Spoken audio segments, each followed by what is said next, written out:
جربي بقى تعملي الرز المفلفل بالطريقة دي وريحته هتقلب البيت. حاجة كده ما شاء الله تحفة، والطعم بقى خطير. هاجيب بقى الرز كده، هحط الأول في الحلة معلقتين سمنة حلوين كده. تمام. وهكون بقى غاسلة الرز معايا ومصفياه كويس جدا، أهم حاجة نصفيه كويس أوي أوي. بعد بقى ما اسيح السمنة كويس هنزل بقى كده بالرز. طبعا أنا هكون معايا طبعا دلوقتي لو معايا 3 كوبايات رز أو 4 كوبايات. يعني أنا دلوقتي معايا 3 كوبايات، هحط منهم 3 كوبايات دول. هحط منهم كوباية وربع رز أو كوباية ونص رز، هقسم النص بالظبط. تمام. هبدأ بقى كده أحمر الرز كده أقلب فيه.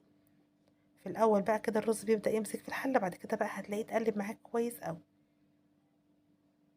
في الأول على النار وبعد كده بقى هدي النار بتاعتك.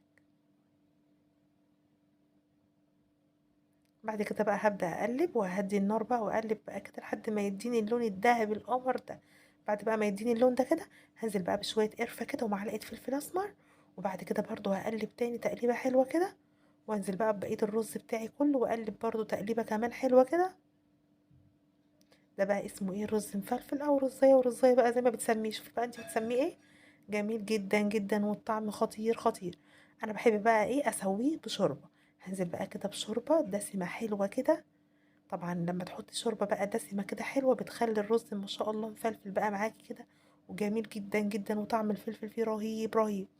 هاخد بقى كده كبشتين شوربة كده فيهم دهون. عشان يبقى الرز كده ما شاء الله مستوي وحلو. مش معجن معاك.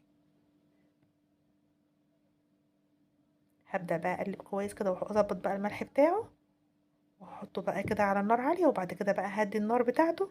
واوطي عليه وهيطلع بقى معايا بالفلفلة والقمر والجمال ده. جربوه ان شاء الله يعجبكم.